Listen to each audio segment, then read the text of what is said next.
note the suspension of the interpellation of the Honorable Jonathan de la Cruz. And we note that he will return at the appropriate time for further questions at the Department of Finance. Please, Mr. Speaker. And now I move for the recognition of our Honorable Minority Leader from the party list Bayan Muna. I move for the recognition of the Honorable Neri Colmenares. So move, Mr. Speaker, Your Honor. The gentleman from the party list Bayan Muna, the Honorable Neri Colmenares, is recognized for his interpellation. Thank you. Maraming salamat, Mr. Speaker. At magandang hapon po sa ating sa miyembro ng DBCC at sa ating distinguished colleague, no? Si Congressman Kisumbing. I really hope na ma-settle ang mga tanong ko dito sa interpellation po na ito para hindi na ako magtanong doon sa macro at sa DBCC mamaya. No? So, thank you, my dear colleague. No? So, yung first question ko lang po, Mr. Speaker, doon po sa BIR, nasundan ko namang bago lang yung katanungan ng distinguished colleague natin, si Congressman Jonathan de la Cruz. Magkano po ba ang lost revenue na sa BIR noong 2014 po? No? 2014, magkano ang estimated na revenue na hindi nasingil o nawala sa BIR na dapat ay nakuha ng BIR, Mr. Speaker?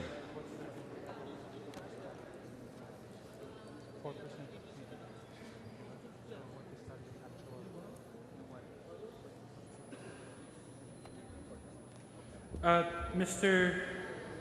Speaker, Your Honor, the estimate of the Bureau of Internal Revenue is that due to tax evasions, at least 4% of GDP, Mr. Speaker, Your Honor, is lost. For 2014 po yun.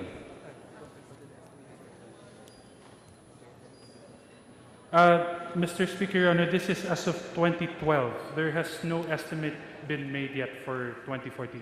So sa 2012, 4%. So magkano po yan in terms of money value? Magkano po ba ang 4% na yan ng GDP? Roughly 400 million pesos, Mr. Speaker, Your Honor.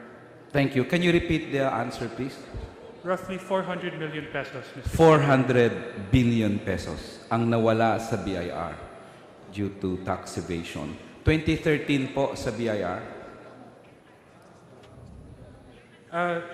Mr. Speaker, Your Honor, there has been no estimate made yet for 2013, Mr. Speaker, Your Honor. This is as of 2012.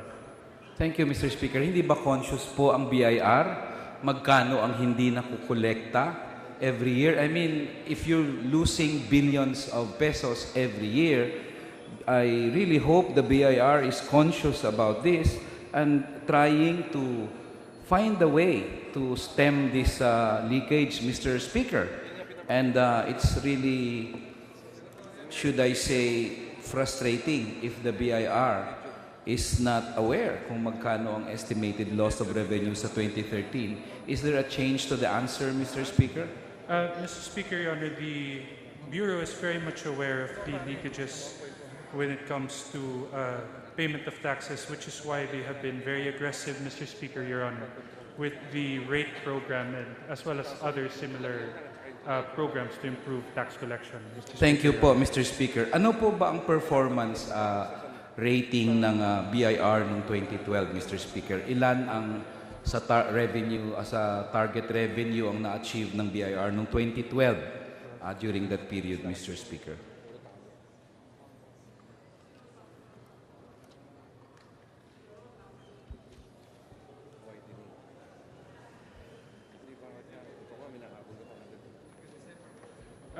Mr. Speaker, Your Honor, in 2012, the BIR nearly hit its target with a deficit of 0.77%, Mr. Speaker, Your Honor. Can you explain it in money terms? How much was the target of BIR in 2012 at magkano lang po ang na-achieve niya at ilang percent ang kanyang achievement sa taon pong yon? Yes, Mr. Speaker, Your Honor. The target for 2012 for the BIR is 1.066 trillion, and the collected value for 2012 was 1.057 trillion, Mr. Speaker, Your Honor. So for an achievement rate of how much, Mr. Speaker? 99.333%, Mr. Speaker. 99.3% of the target. Tama po? Yes, po. So the BIR targeted 1.066 trillion at na-achieve niya ang target, 99.3% ng target niya na-achieve niya.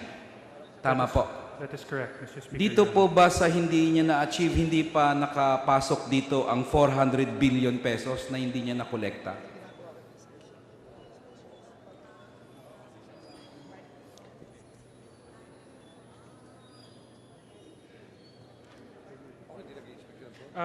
It is possible, Mr. Speaker, Your Honor, that it was addressed, Mr. Speaker, Your Honor. What was the answer again po?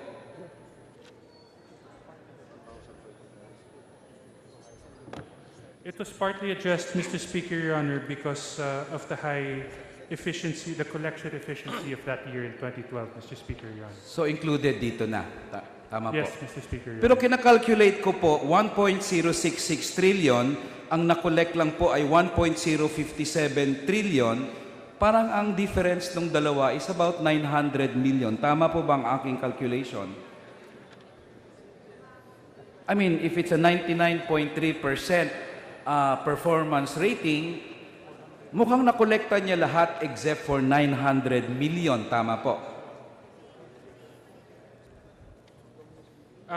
Mr. Speaker, Your Honor, the difference is 8 billion. 8 billion po. Yes. In, 8 billion pesos. So, na 1.066 trillion ang target, naabot niya ang target except 8 billion na hindi niya nakolekta doon sa target niya. Tama po. Yes, Mr. Speaker, Your Honor. Paano po nangyari ito kung ang 2012 po natin ay 400 billion ang lost revenues ng BIR? So, hindi ko makita po ito.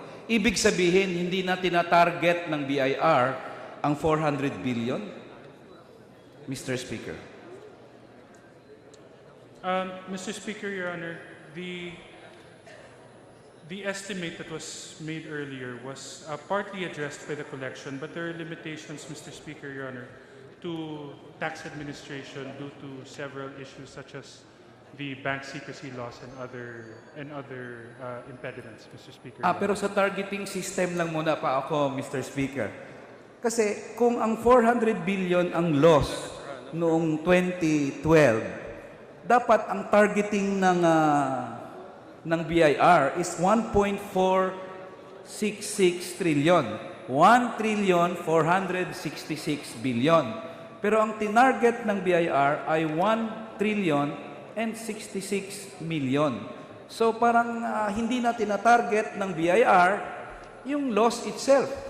Kasi masasabi mo lang po yon pag nasa target mo ay 1 trillion 466 billion, pero ang nakolekta mo ay 1.057, hindi mo nakolekta ang 408 billion. Pero it seems from the targeting itself, hindi na ini-include ng BIR yung 400 billion. Tama po ba yon? Mr. Speaker, Your Honor, it is necessary to stagger the losses through tax evasion through several years, which is why a much higher target is reflected for the succeeding years 2013 and 2014. So nung nalaman nyo na may revenue loss na 400 billion, nag-target na po kayo ng mas mataas para mapasok na sa targeting yung nawala po ang revenue loss ng 2012. Tama po? That is correct, Mr. Speaker. Yes. Magkano po ba ang revenue loss ng 2011?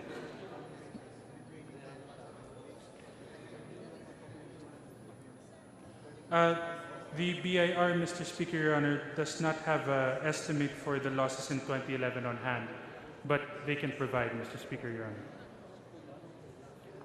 Mr. Speaker, mahirap pata eh. So, we just have to go with the statement of BIR na doon lang namin nalaman ng 2012 na 400 billion pala, as if nung 2011, parang walang malaking revenue loss ang BIR.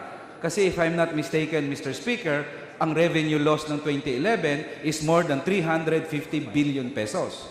So kung may revenue loss na 350 billion pesos sa BIR noong 2011, at na-include niya sa budget yon at hindi, sa target, di sana kasama na yun doon sa target itself na 1.366 trillion.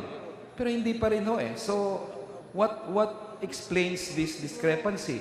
You know, marami pong kababayan natin humihingi ng pondo and relief sa ating gobyerno. Ang palaging sinasabi, wala pong pondo. Pero it seems na pati yung mga figures na yon, hindi naalaala ng BIR, parang hindi napaka-importante sa kanila ang nawawalang hundreds of billions of pesos po. So, maybe we can ask again, ano po ang revenue loss ng BIR noong 2011?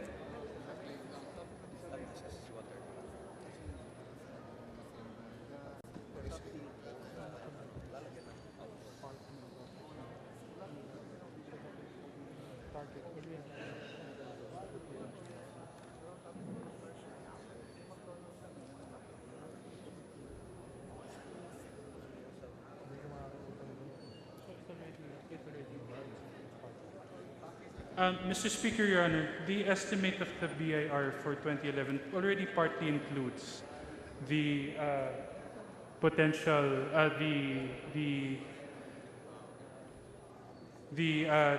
lost revenue through tax evasion, Mr. Speaker, Your Honor. So walang figure na masabi magkano ang wala sa BIR noong 2011. Ano po ba ang performance rating ng BIR noong 2011?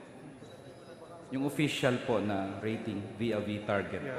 In 2011, Mr. Speaker, Your Honor, the BIR was short of their collection target by 1.69% or 15.8 billion, Mr. Speaker, Your Honor. So, mga 98% success. Roughly, Mr. Speaker. Tama. So, Mr. Speaker, 98% success, ang estimated na revenue loss is more than 300 billion pesos. 2012 naman, ang estimated rate naman ng BIR is 99.3 pero 400 billion pesos sa taon na yon. I would like to ask for the data as to the 2013 and 2014 revenue loss, Mr. Speaker. If it can be given to this representation by the end of this week, if possible, before the end of this week, Mr. Speaker, if I may.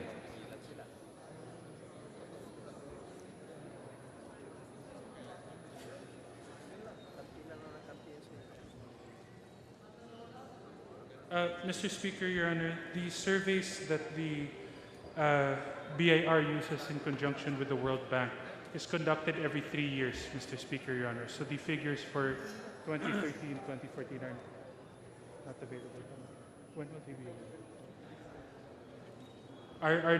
Are not yet available, Mr. Speaker, Your Honor. Thank you. So ang sa madaling sabi po, alam ng BIR na nawalan siya ng 400 billion pesos noong 2012, pero hindi niya na masabi kung magkano nawala sa kanya noong 2013 at 2014. Tama po ba yan? Kasi every 3 years po.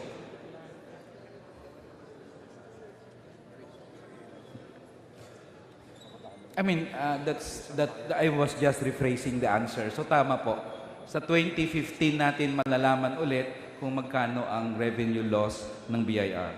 Yes, Mr. Speaker. Tama. Okay. Let's go to customs naman po. Magkano po ang revenue loss ng customs noong 2014 po?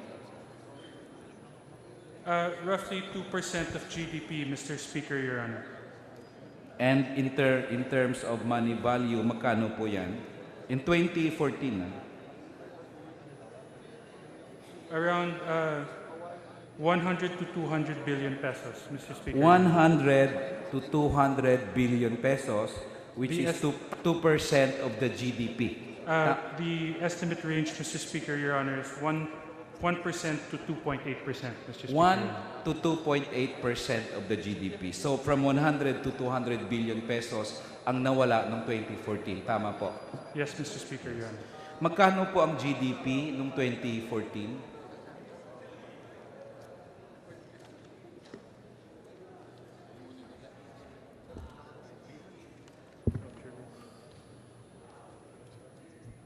$12.642 trillion in 2014, Mr. Speaker, Your Honor. 12 0.642 0.642 trillion noong 2014. Mr. Speaker. So nagre-range siya from 1 to 2.8%. Tama Yes, po? Mr. Speaker. Okay. Igitna na lang po natin between 1 and 3. So 2% na lang po. Magkano ang 2% ng 12.642 trillion na GDP?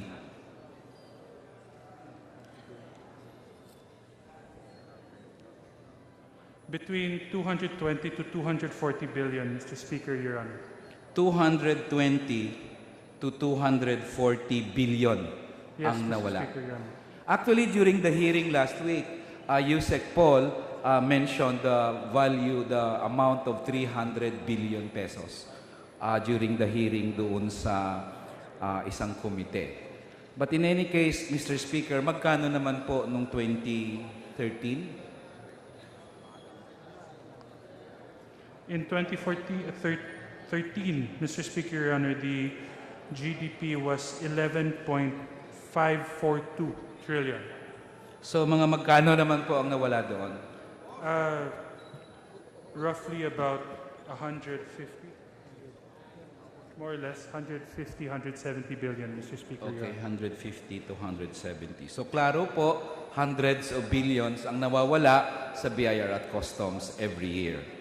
May tanong po ako dati doon sa isang arrangement sa DOF na kung saan may hiningi na sovereign guarantee ang Maynilad in the amount of 3.5 billion for doon yung mga ang gusto niyang singilin sa tubig, sa presyo ng tubig dito sa Metro Manila, hindi kasi inapprove ng MWSS dahil ang paniwala po ng MWSS, hindi pwedeng ipataw sa consumers ang income tax na binabayaran ng Maynilad. So ang ginawa po ng Maynilad, pumunta siya doon sa letter of guarantee with the DOF na sumisingil siya ng 3.5 billion. Tama po ba ito? Yes, Mr. Speaker, Your Honor. Yes, tama. So humingi siya ng 3.5 billion in sovereign guarantee, sumulat si Secretary Purisima kay President Aquino in a letter dated February 20, if I'm not mistaken, through the Executive Secretary, saying na merong sovereign guarantee na ibibigay sa Maynilad in the amount of 5 billion pesos. Tama po. Mr. Speaker, Your Honor, the figure due to the, in order to inform the President of the situation and due to the emergency, the nature of the emergency, the initial amount of 5 billion was proposed by the Department of Finance given the estimate that was submitted by Maynilad. However, there is a process of arbitration that still has to be undertaken. It does not constitute, Mr. Speaker, Your Honor, that this is to be released immediately. Yes, salamat po. Pero ang tanong ko lang po, doon sa sulat ni Secretary Purisima sa Malacanang kay President Aquino, 5 billion po ang kanyang estimate doon. Tama po. Yes, Mr. Speaker, Your Honor, this is based on the letter of Maynilad, which stated that its lost revenues from 1st January 2013 until 31st January 2015 amounts to 208 million pesos per month, which, based on the computation that was given, since this was the only number quoted by the letter, constituted the amount of 5.2 billion, Mr. Speaker. Well, I have a copy of the letter of Maynilad, and didn't Maynilad say that 3.5 billion ang kanyang hinihingi doon sa letter niya sa DOF, Mr. Speaker? Tama po ba na may binanggit ang Maynilad na 3.5 billion? Yes, Mr. Speaker, Your Honor, but that is in a succeeding letter dated 9 March 2015. The initial letter of Maynilad was the 20th February 2015. And how much, walang binanggit ang Maynilad doon na 3.5 billion, if I may, Mr. Speaker? Not in the first letter, Mr. Speaker, Your Honor. So, bakit sumobra ang hingi ng Secretary kung 3.5 billion pala ang hinihingi ng Maynilad doon sa Malacanang, Mr. Speaker? Dahil po sa computation na binigay po ng Maynilad, that their estimated lost revenues per month amounted to 208 million pesos from January 1st 2013 to January 2015. Based on that estimate po, the Department of Finance came to the figure of 5.2 billion. So nagkamali ang DOF sa pag-estimate, 5 billion pesos ang kanyang pagbilang noon sa calculation sa formula na sinabi ng Maynilad, pero later on, subsequently, 3.5 billion lang pala. Not based on the only data that was provided by Maynilad, Mr. Speaker, Your Honor. This was the basis that formed the basis of the calculation of the DOF. Bakit po? Ano naman ang basis ng Maynilad sa subsequent letter niya na 3.5 billion? Hindi ba pareho lang naman yung pinagbatayan ng Maynilad na calculation niya? Nag-iba ba ang calculation niya sa first letter at sa second letter? Mr. Speaker, Your Honor, the initial estimate of Maynilad on the 20th of February was based on the current loss that they experienced for those months. In the succeeding months, they experienced slightly less. Hence, in the final letter that they sent on the 9th of March, it contained an itemized month-by-month specific listing of their losses, which amounted to 3.4 billion. Yes, Mr. Mr. Speaker, Speaker. Ang punto, Mr. Speaker, the same formula was used, di ba? The same formula was used ng Maynilad. Ang DOF mismo ang umabante at nag-calculate kung magkano yon. Instead of asking Maynilad, magkano ba yung hinihingi nyo? Nag-abante ang DOF, inestimate niya 5 billion, it turns out later on, 3.5 billion po pala. Tama? Yes, Mr. Speaker, Your Honor. However, that figure and this case is currently under arbitration to figure out the exact responsibility. I know. Salamat po. Nang tanong ko po sa hearing na iyon at hindi pa ito binibigay ng DOF, I asked, ilan pa bang mga kumpanya o mga agreements ang meron sovereign guarantee katulad ng nasa Maynilad? Mr. Speaker, Your Honor, the list that was requested by the Honorable Colmenares is currently with the OSG, the Solicitor General, and it is being reviewed at the moment, Mr. Speaker, Your Honor. No, I'm not asking whether or not it's valid. You go to the OSG, Mr. Speaker, pag may question ka as to the validity, ang hinihingi ko lang po yung list of agreements na may sovereign guarantee. I'm sure the DOF has a copy of that list or a listing of these companies and agreements, notwithstanding the fact na may kopya rin ng OSG. So may we know ano pa ang ibang mga agreements na may sovereign guarantee, Mr. Speaker?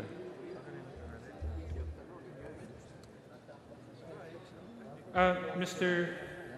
Speaker, Your Honor, the DOF is currently having it vetted with the OSG. However, we can provide your office, Mr. Speaker, Your Honor, with a listing as it currently stands, Mr. Speaker, Your Honor. But Mr. Speaker, distinguished colleague, hiningi na po ito noon. 2 more examples of these sovereign guarantees, Mr. Speaker.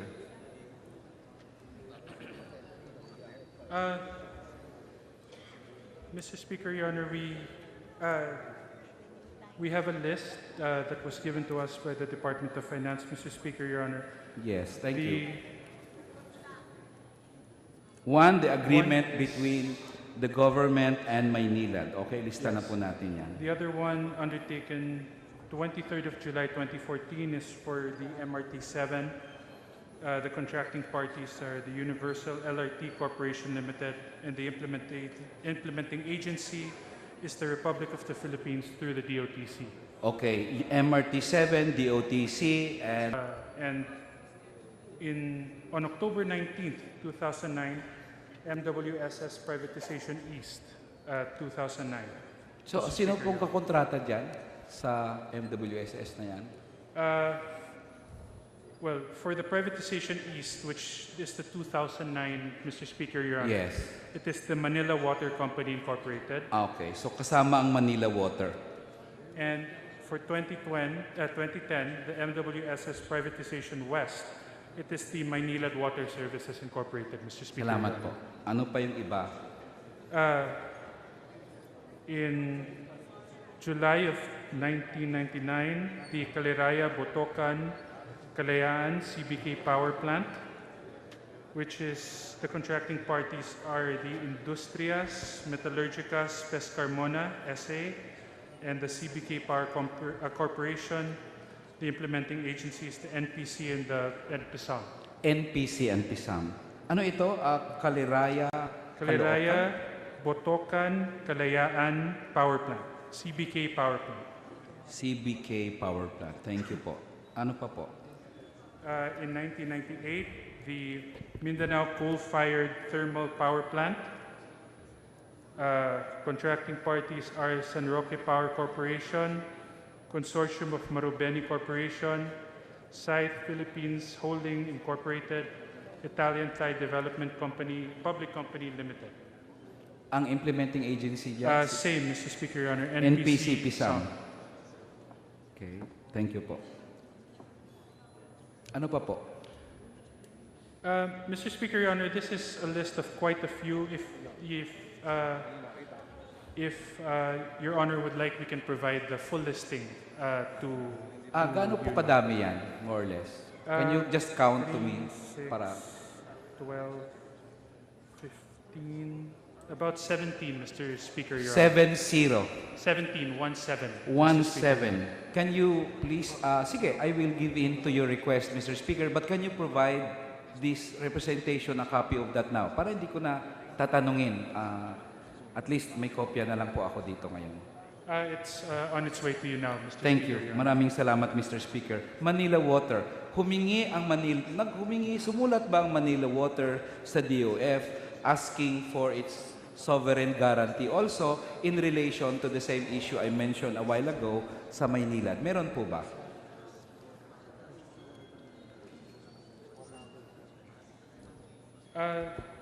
Yes, Mr. Speaker, Your Honor. Sumulat po ang Manila Water. May letter din po sa DOF ang Manila Water. On the 23rd of April 2015, Mr. Speaker, Your Honor. Yes. Magkano po ba ang hinihingi ng Manila Water doon sa kanyang sovereign guarantee? Sa letter na iyon. Around 70 billion, Mr. Speaker, Your Honor. 70 billion pesos Yes, ang Mr. hinihingi Speaker. naman ng Manila Water sa sovereign guarantee niya. Thank you, Mr. Speaker. I'm a little bit shocked by the amounts being given away by government, Mr. Speaker, in sovereign guarantees. Can we go to the first slide, please? I'd just like to ask DOF. Mr. Speaker, Your Honor, just to clarify, these are claims and are all still currently going under arbitration. Yes, I understand, Mr. Speaker, but the fact you allowed it in an agreement for them to claim a right to arbitration, medyo malaking talo na agad yun. In the first place, bakit natin pinayagan yun? Ano? Anyway, I'd like to ask in relation to sovereign guarantees and promises of government to pay for something, meron po kaming nakita sa 2016 budget, budgetary support for government corporation, 2.105 billion. Nung tinanong po ito ang PEZA, bakit may 2.105 billion pesos na nakalaan sa 2016 budget sa inyo, saan gagastusin yon?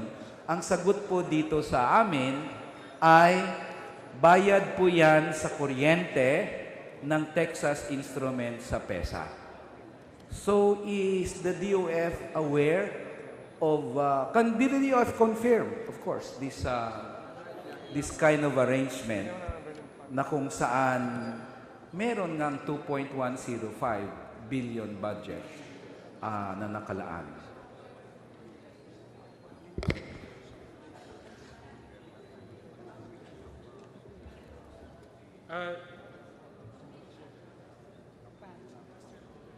Yes, Mr. Speaker, Your Honor, this was done under the Industrial Competitiveness Fund, which was signed by GMA, signed by former President Arroyo.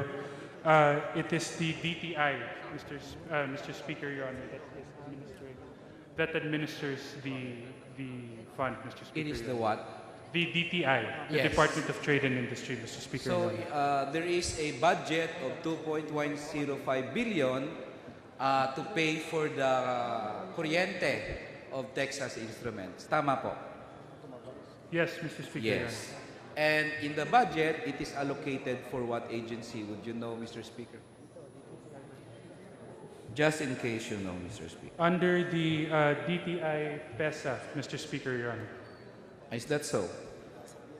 Okay. Hindi siya allocated for NPC. No, For Mr. DTI Speaker. PESA. Okay.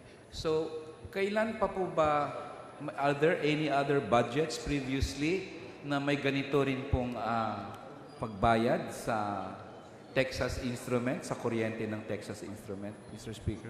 None under the Department of None Finance, that we Mr. know. Speaker, Your Honor. Thank you. Are there other agreements and companies in similar situation to Texas Instruments na may ganun din tayong deal na babayaran natin ang kuryente nila?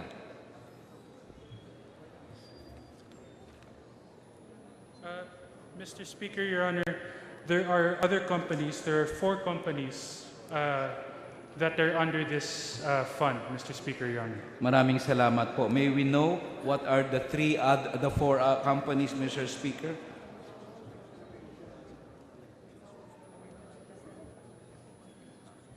Mr. Speaker, while the committee traces the information, Mr. Speaker, but the 2 other companies aside from Texas Instruments are Hanjin and Samsung, Mr. Speaker, Your Honor. Hanjin and Samsung. How much did we allocate in the budget to pay the electricity bill of Hanjin, Mr. Speaker?